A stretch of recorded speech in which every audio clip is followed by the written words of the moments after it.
Au nom d'Allah, le tout miséricordieux, le très miséricordieux. Ha-Mim, Ain Sin Kaf. C'est ainsi qu'Allah, le puissant, le sage, te fait des révélations, comme à ceux qui ont vécu avant toi.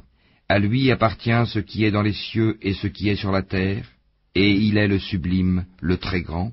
Peu s'en faut que les cieux ne se fendent depuis leur fête, quand les anges glorifient leur Seigneur, célèbrent ses louanges, et implorent le pardon pour ceux qui sont sur la terre.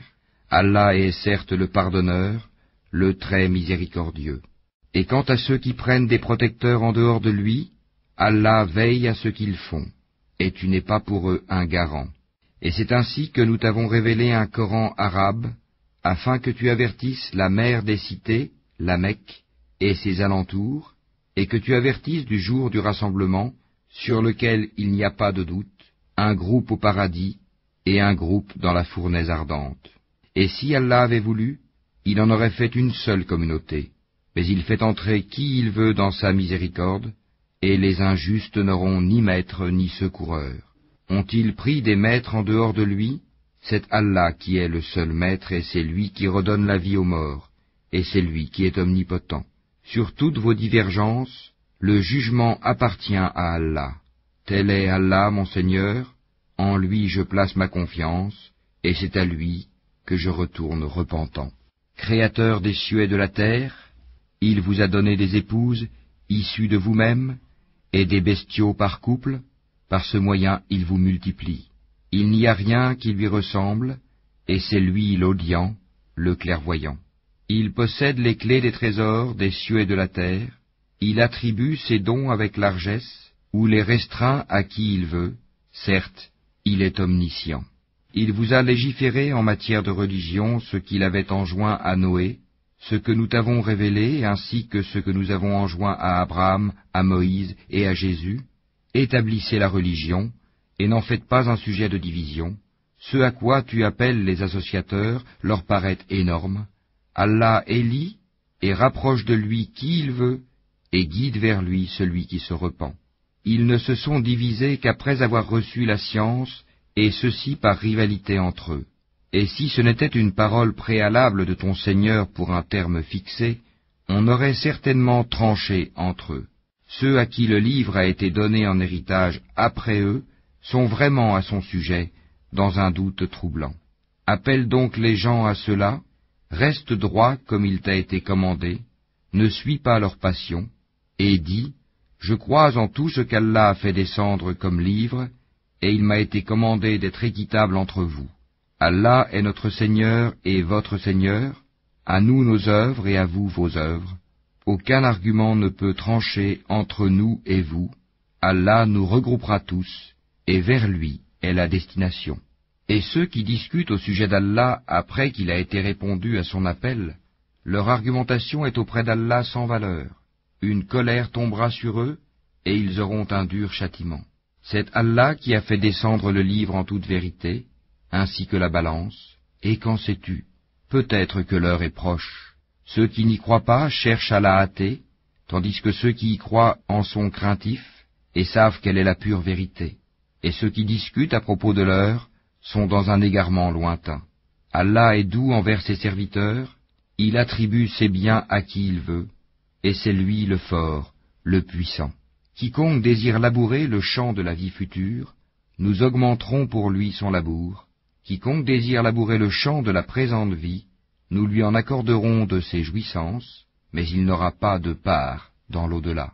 Ou bien aurait-il des associés à Allah qui auraient établi pour eux des lois religieuses qu'Allah n'a jamais permises? Or, si l'arrêt décisif n'avait pas été prononcé, il aurait été tranché entre eux. Les injustes auront certes un châtiment douloureux. Tu verras les injustes épouvantés par ce qu'ils ont fait, et le châtiment s'abattra sur eux inéluctablement. Et ceux qui croient et accomplissent les bonnes œuvres seront dans les sites fleuris des jardins, ayant ce qu'ils voudront auprès de leur Seigneur. Telle est la grande grâce. Telle est la bonne nouvelle qu'Allah annonce à ceux de ses serviteurs qui croient et accomplissent les bonnes œuvres. Dis, je ne vous en demande aucun salaire si ce n'est l'affection eu égard à nos liens de parenté, et quiconque accomplit une bonne action, nous répondons par une récompense plus belle encore.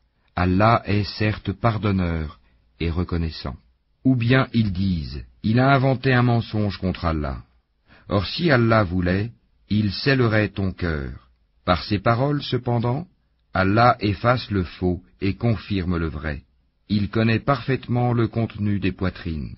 Et c'est lui qui agrée de ses serviteurs le repentir, pardonne les méfaits, et sait ce que vous faites, et exauce les vœux de ceux qui croient et accomplissent les bonnes œuvres, et leur accroît sa faveur, tandis que les mécréants ont un dur châtiment. Si Allah attribuait ses dons avec largesse à tous ses serviteurs, il commettrait des abus sur la terre. Mais il fait descendre avec mesure ce qu'il veut, il connaît parfaitement ses serviteurs, et en est clairvoyant. Et c'est lui qui fait descendre la pluie après qu'on en a désespéré, et répand sa miséricorde, et c'est lui le maître, le digne de louange. Parmi ces preuves est la création des cieux et de la terre, et des êtres vivants qu'il y a disséminés. Il a en outre le pouvoir de les réunir quand il voudra. Tout malheur qui vous atteint est dû à ce que vos mains ont acquis, et il pardonne beaucoup. Vous ne pouvez pas échapper à la puissance d'Allah sur terre, et vous n'avez en dehors d'Allah ni maître ni défenseur. Et parmi ces preuves sont les vaisseaux à travers la mer, semblables à des montagnes. S'il veut, il calme le vent, et les voilà qui restent immobiles à sa surface. Ce sont certainement là des preuves pour tout homme, endurant et reconnaissant. Ou bien il les détruit en punition de ce qu'ils ont acquis comme péché. Cependant il pardonne beaucoup. Ceux qui disputent à propos de nos preuves savent bien qu'ils n'ont pas d'échappatoire. Tout ce qui vous a été donné comme bien n'est que jouissance de la vie présente, mais ce qui est auprès d'Allah est meilleur et plus durable pour ceux qui ont cru et qui placent leur confiance en leur Seigneur, qui évitent de commettre les péchés les plus graves ainsi que les turpitudes, et qui pardonnent après s'être mis en colère, qui répondent à l'appel de leur Seigneur, accomplissent la salate, se consultent entre eux à propos de leurs affaires, dépensent ce que nous leur attribuons, et qui, atteints par l'injustice, ripostent. La sanction d'une mauvaise action est une mauvaise action, une peine identique. Mais quiconque pardonne et réforme, son salaire incombe à Allah. Il n'aime point les injustes. Quant à ceux qui ripostent après avoir été lésés, ceux-là, pas de voie, recours légal contre eux. Il n'y a de voie de recours que contre ceux qui lèsent les gens et commettent des abus contrairement au droit sur la terre. Ceux-là auront un châtiment douloureux. Et celui qui endure et pardonne, cela en vérité fait partie des bonnes dispositions et de la résolution dans les affaires. Et quiconque Allah égare n'a aucun protecteur après lui. Cependant, tu verras les injustes dire, en voyant le châtiment, y a-t-il un moyen de retourner sur terre? Et tu les verras exposés devant l'enfer, confondus dans l'avilissement, et regardant d'un œil furtif, tandis que ceux qui ont cru diront, les perdants sont certes ceux qui au jour de la résurrection font leur propre perte et celle de leur famille. Les injustes subiront certes un châtiment permanent. Ils n'auront pas de protecteur en dehors d'Allah pour les secourir, et quiconque Allah égare n'a plus aucune voie. Répondez à l'appel de votre Seigneur, avant que ne vienne un jour dont Allah ne reportera jamais le terme. Ce jour-là, nul refuge pour vous, et vous ne pourrez point nier vos péchés. S'ils se détournent, nous ne t'avons pas envoyé pour assurer leur sauvegarde, tu n'es chargé que de transmettre le message, et lorsque nous faisons goûter à l'homme une miséricorde venant de nous, il en exulte. Mais si un malheur les atteint pour ce que leurs mains ont perpétré, l'homme est alors très ingrat.